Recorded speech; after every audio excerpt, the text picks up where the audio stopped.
Morning, সবাই কেমন আছো? আশা করি ভালো আছো। আমিও অনেক ভালো আছি। আর এই দেখো সকালবেলা চলে এসেছি আবার আমি আমার রান্নাঘরে।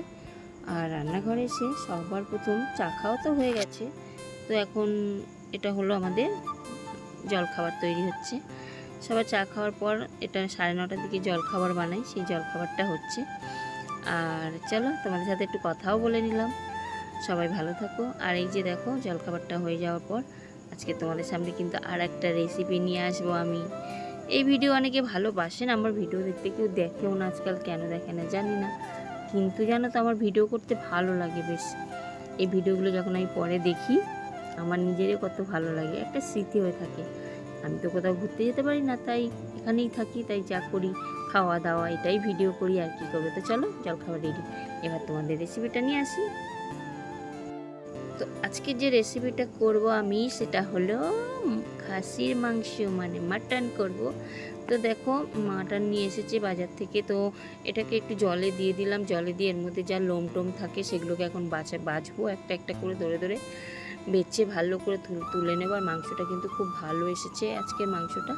আর দেখো মাটনটা আমার ধোয়া হয়ে গেছে, আর এই যে ফুটোওয়ালা ঝুড়িতে রেখে দিয়েছি যাতে আমার জলগুলো পুরো ঝরে যায়, সেই জন্য ভালো করে পরিষ্কার করে ঝাঁঝরিতে রেখে দিয়েছিলাম। তো দেখো জল টল ঝরে গেল। আর আমি মাংসটা দই টই কিছুই দেবো না, না কোনো ফল দেবো না কোনো ফুল দেবো, শুধু একদম ঘরোয়া মশলা দিয়ে রান্নাটা করব। তার জন্য দেখো প্রথমে নুন দিয়ে দিয়েছি, দিয়ে আর বেশ কিছু হলুদ দিয়েছি, দিয়ে এবার সর্ষের তেল দেবো। দেওয়ার পর এটাকে ভালো করে মাখতে হবে। এই মাখাটাই হলো মাস্ট, মানে এই যে মাখাটা ভালো করে চটকে চটকে মাখতে হবে যাতে ভালো করে মাংসগুলোর ভেতর তেল নুন হলুদ ভালো করে ঢুকে যায়।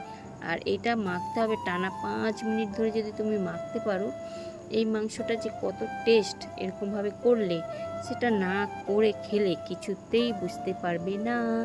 তো দেখো আমি ভালো করে মাংসটা ভালো করে মেখে মুখে নুন হলুদ দিয়ে তেল দিয়ে মেখে এখন কিছুক্ষণ এটাকে ঢাকা দিয়ে রেখে দেবো। মাংসটা তো ঢাকা দেওয়া আছে, আর আমি এদিকে মশলা নিয়ে নিয়েছি। দেখো পেঁয়াজগুলো কুচিয়ে রেখে দিয়েছি সাইড করে। আর এই যে মশলা নিয়েছি গোলমরিচ, শুকনো লঙ্কা, জিরে, আদা আর রসুন আর পেঁয়াজ, এটা বাটা হবে।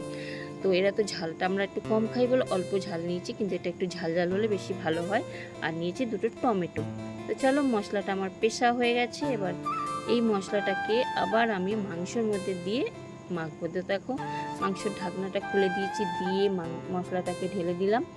যে মশলাটা, আর মশলাটা কিন্তু আমি একটু জল দিইনি, বিনা জলে আমি কিন্তু মশলাটা পুরো মাখলাম, মানে করে নিলাম। নিয়ে এর মধ্যে একটু জিরের গুঁড়ো কাশ্মীরি লঙ্কার গুঁড়ো দিয়ে আবার সেরকম করে ভালো করে চটকে চটকে মাখতে হবে, যেরকম করে মাখলাম, যাতে ওর মধ্যে সমস্ত মশলাটা মাংসের মধ্যে ঢুকে যেতে পারে, পুরো মাংসের মধ্যে চলে যাবে, তাহলে টেস্টটাও খুব ভালো আসবে।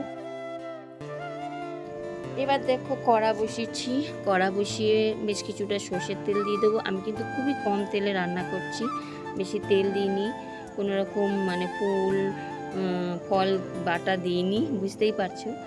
আর একদম ঘরোয়া রান্না হচ্ছে। প্রথমে দেখো একটু তেজপাতা, কিছুটা গোটা গরম মশলা ফোড়নে দিয়ে দেবো। তেলের মধ্যে তেলটা গরম হলে ফোড়নে দিয়ে দিলাম। দিয়ে এবার সামান্য একটু চিনি দেব, যাতে তেল নুন ঝালের সমস্ত ব্যালেন্সটা এর সঙ্গে ঠিক থাকবে। এবার চিনিটা দেওয়ার পর দিয়ে দেব পেঁয়াজগুলো ভাজার জন্য দিয়ে দেব। তো পেঁয়াজটা এখন ভাজতে হবে। পেঁয়াজটা ততক্ষণ ভেজে যেতে হবে যতক্ষণ না পেঁয়াজটা নরম হয়, মানে নরম হয়ে যায় একদম। দেখো ভাজতে ভাজতে নরম হয়ে যাবে। একটু সামান্য নুন দিয়ে দিলাম যাতে পেঁয়াজটা ভালো করে তাড়াতাড়ি মজে যাবে। তো দেখো পেঁয়াজটাকে আমি এতক্ষণ ভাজতেই থাকবো, ভাজতে ভাজতে পেঁয়াজটা যাতে মজে যায় একদম, ততক্ষণ পেঁয়াজটাকে কিন্তু ভাজতে হবে নুন টুন দিয়ে ভালো করে। আর আমি কিন্তু এখনও পর্যন্ত জলের ব্যবহার সেরকমভাবে করিনি, পুরো শুকনো শুকনো। তারপরে আমি এবারে মাংসটাকে দিয়ে দেবো ওর মধ্যে। দিয়ে এবার তো কী করতে হবে জানোই, ভালো করে কষতে হবে মাংসটাকে সাথে পেঁয়াজের সাথে।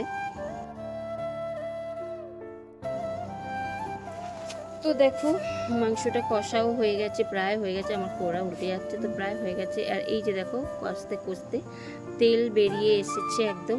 আমি জল দিইনি একটুও, তার জন্যই বেশি মাংস থেকে জল বেরোয়নি, মানে যেটুকুনি তেল দিয়েছিলাম সেই তেলেই আমার কষা হয়ে গেছে। একটা গোটা রসুন দিয়ে দিলাম, তো যখন দেখবো ভালো করে কষা হয়ে গেছে তখন আমি প্রেশার কুকার বসিয়ে দিয়েছি, আর একটা আছে দিয়ে একটু গরম জল হয়েছিল, গরম জল দিয়ে ওটাকে গরম করে মাংসগুলোকে ঢেলে দিয়েছি প্রেশার কুকারের মধ্যে, দিয়ে সেই গরম জলের মধ্যেই ঢেলে দিচ্ছি। আর দেখো 4 পিস আলু দিয়ে দিলাম, দিয়ে আর ঢাকনা দিয়ে আটকে দিলাম।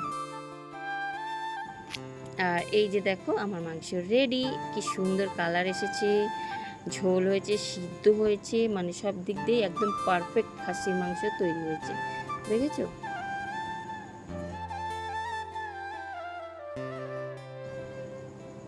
তো চলো খেতে বসে যাই এবার। আমি খেয়ে একটু টেস্ট করে দেখি কেমন হয়েছে মাংসটা। খেয়ে তবে তো বুঝতে পারবো। আর আমি জানি মাংসটা খুবই ভালো হবে, কারণ আমি এভাবে মাংসটা করি। আর এই দেখো একদম পুরো নরম তুলোর মতো মাংস হয়ে গেছে, কিন্তু একদম গলে যায়নি, কিন্তু গোটা গোটা আছে। আর খেতে যা স্বাদ হয়েছে, মানে কি হয়েছে, তুমি এরকমভাবে বানিয়ে, সবসময় তো রেস্টুরেন্ট হোটেলের খাবার ভালো লাগে না, অত তেল ঝাল মশলা, ঘরেও যদি খাই এরকমভাবে, মানে অসাধারণ অসাধারণ। তো চলো বন্ধুরা, ভিডিওটা বেশি বড় করবো না, রান্নাটা করলাম, ভালো লাগলে তোমরা করো। আমার তো ভীষণ ভালো লেগেছে, কিন্তু আমি এটাকে স্মৃতি হিসেবে রেখেছিলাম। টাটা, চলো বাই, আবার তোমার সাথে দেখা হবে কালকে নেক্সট একটা নতুন ভিডিওতে। টাটা বাই, সবাই ভালো থেকো, সুস্থ থেকো।